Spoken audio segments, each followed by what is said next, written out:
Bismillahirrahmanirrahim.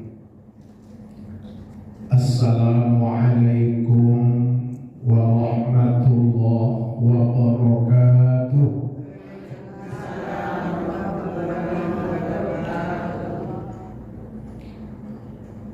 Alhamdulillahi rabbil alamin.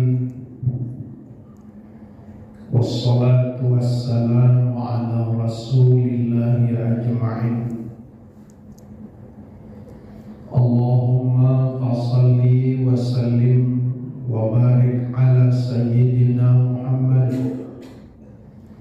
wa ala alihi wa sahbihi ajma'in. Amma ba'd. Subhanaka la ilma lana illa ma 'allamtana innaka antal alimul hakim. Shadaqallahul azim. Bersyukur kepada Allah dengan selalu mengucapkan alhamdulillah, di mana Allah pencipta alam semesta memberikan waktu dan kesempatan kepada kita, sehingga alhamdulillah pada sore hari ini kita masih diberikan kesempatan berkumpul untuk mengaji. Sholawat dan salam selalu tercurah kepada junjungan kita Nabi besar Muhammad sallallahu alaihi wasallam. Semoga dengan sholawat dan salam itu dapat memberikan syafaat kepada kita semua di hari kiamat nanti. Amin ya rabbal alamin. Ibu Ketua yang saya hormati serta ibu-ibu jemaah sekalian,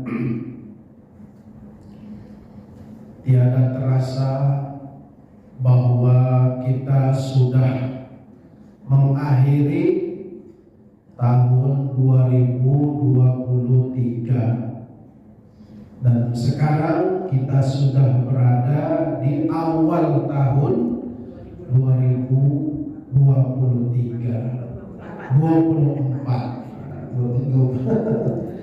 Iya. Sekarang kita berada di awal tahun 2024. Nah, tentunya bagi kita dengan bertambahnya tahun, maka bertambah pula umur kita 1 tahun. Yang tadinya 60 jadi 61, ya. Yang tadinya 65 jadi 66. Yang tadinya 60 menjadi 61. Nah, kalau melihat umur Nabi 63 tahun. Kalau sekarang umur kita sudah 62 tahun, 11 bulan, 29 hari, baru tinggal sehari lagi. Siap-siaplah, tinggal sehari lagi. Gitu. Jadi maka itu hari-hari yang kita lalui tidak akan mungkin kembali lagi. Maka dia akan menjadi kenangan bagi kita. Hari yang punya kita adalah hari yang kita jalani, dan hari ke depan pun belum tentu punya kita. Kita pun belum tentu sampai, kan? Nah, gitu. Artinya semakin bertambahnya tahun, bertambah usia kita, mengurangi jatah hidup kita. berkuranglah jatah hidup kita. Ibarat HP dipakai terus HP itu, akhirnya habislah baterainya, ngedrop dia. Harus dicas lagi supaya bisa hidup, supaya hidup kembali dia dicas lagi. Nah, ini perumpamaan keimanan kita. Keimanan kita itu dipakai terus kan, dipakai terus keimanan kita, keyakinan kita pada Allah dipakai terus hari-hari, lama-lama ngedrop juga. Nah, harus dicas keimanan kita dengan cara belajar mengaji, ya Bu ya. Jadi kita datang ke masjid nih, di majelis taklim itu mengecas keimanan kita supaya makin kencang lagi sinyalnya itu kan. Nah, gitu. Nah, Ibu sekalian, kita kembali ke materi kita. Walaupun bertambah usia kita, tidak mengurangi semangat kita untuk belajar. Betul nggak Bu? Gitu. Jangan justru berkurang semangatnya. Hujan-hujan datang, saya jauh-jauh datang. Baik, pada kesempatan ini kita masih membahas masalah fikih. Fikih kita tentang bab Sholat sunnah. Sholat sunnah. Sholat sunnah ini, Ibu sekalian, kalau sholat wajib kita sudah tidak boleh lagi tinggal lagi. Ya. Sholat sholat isya, subuh, lohor, asar, maghrib. Nah, kalau sholat sunat, kita lihat sholat sunat menurut hukumnya itu, sholat sunat dibagi menjadi dua menurut hukumnya. Ya. Pertama, sholat sunnah muakkad. Muakkad itu sholat yang hampir-hampir derajatnya mendekati wajib. Hampir-hampir ya, tapi tidak wajib. Hampir-hampir mendekati wajib. Kenapa mendekati wajib? Karena Nabi selalu melaksanakannya. Itu sholat sunnah muakkad. Ya, sholat sunnah muakkad. Ya. Contohnya sholat sunnah muakkad ini ya seperti sholat sunnah rawatib.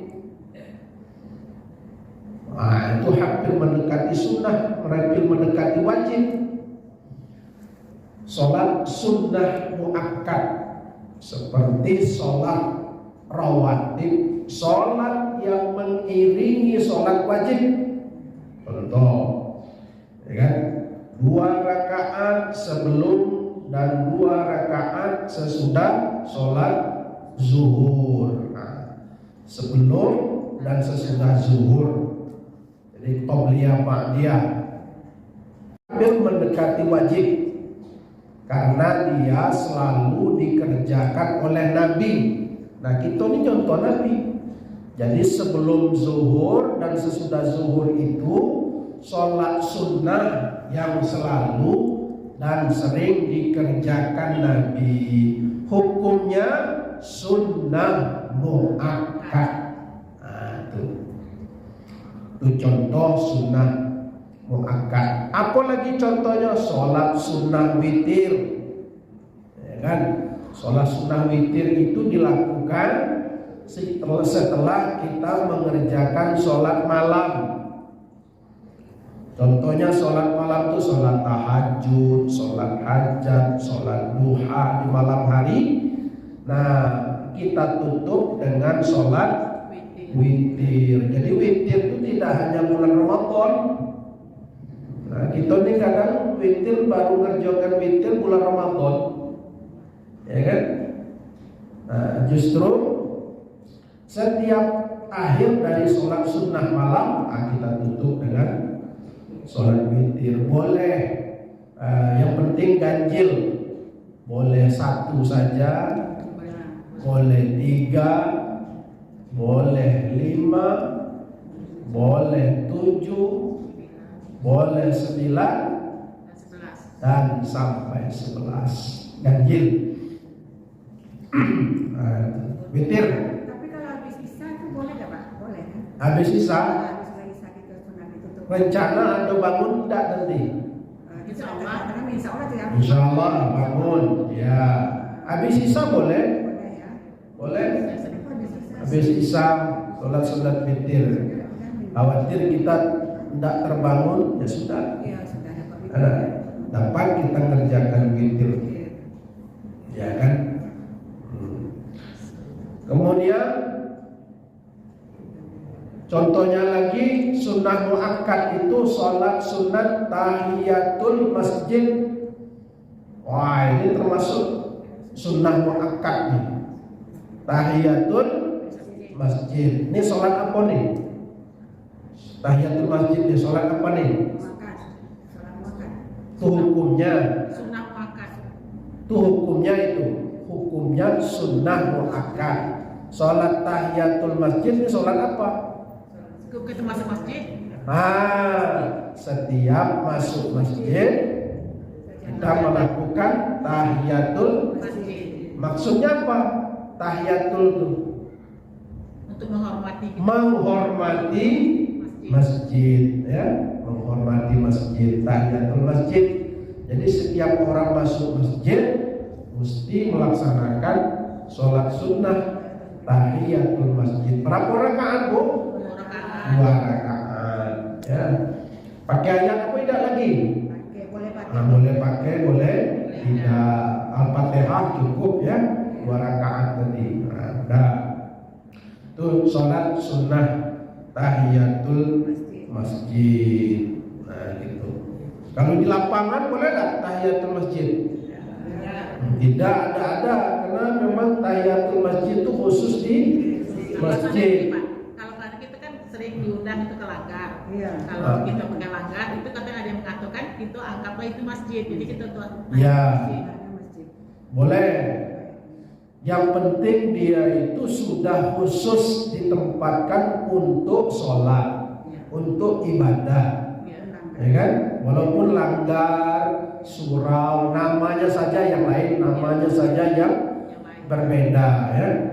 Boleh tahiyatul masjid walaupun tidak ada sebutan tahiyatul langgar, ya. Tetap usolli sunatan tahiyatul masjid. ini lillahi ta'ala, ya. Dan yang berikutnya contohnya lagi sunnah muakkad itu adalah sholat sunat tahajud. Sholat sunat tahajud kapan dilakukan? Setelah tidur. Walaupun tidurnya tidur duduk macam ini, tapi yang penting tidur langsung. Itu syaratnya. Jadi tahajud ini harus ada tidurnya. Bangun dari tidur. Mengenai waktunya yang paling bagus 1/3 malam itu yang bagus, ya. Gitu. Tapi jarang banget itu masih jam 3 atau kadang-kadang. Boleh jam 3, pokoknya mulai dari jam 2, jam 3 sampai setengah 4, jam 4, boleh lah. Ya. Itu tahajud.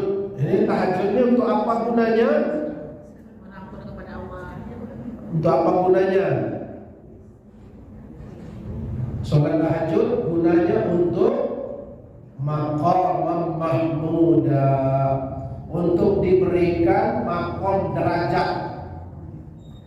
Di tahajud itu supaya Allah memberikan kita ini derajat yang mulia. Itu ya, derajat yang mulia. Nah, itu gunanya itu kita harus tahu juga, jangan tidak tahu. Jadi kegunaannya supaya Allah memberikan kita derajat baik hidup di dunia maupun di akhirat.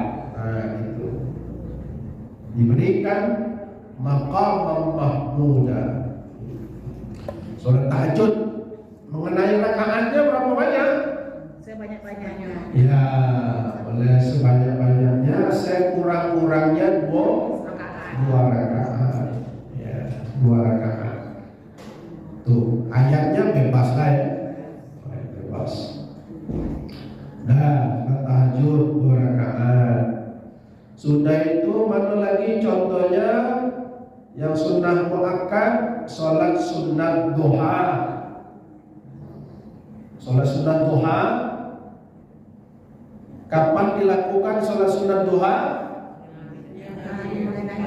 Pagi hari lah, mulai dari jam 7 bolehlah mulai, ya kan, sampai jam 11, ya kan?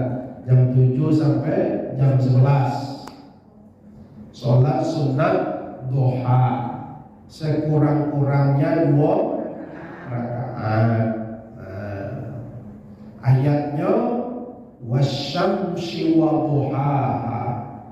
Ayat pertama, surah yang kedua wadduha. Kalau hafal, kalau tak hafal inna a'tayna dengan qulub. Ya kan mudah kan? Tidak susah-susah. Gitu. Yang penting mau melaksanakan sholat duha. Gunanya untuk apa? Rezeki lah Pak. Itu dia, untuk mendekatkan rezeki. Makanya doanya, ya Allah, kalau rezekiku jauh, tolong dekatkan dan sampaikan kepadaku. Kalau masih ada di langit, tolong bukakan pintu langit dan sampaikan kepadaku.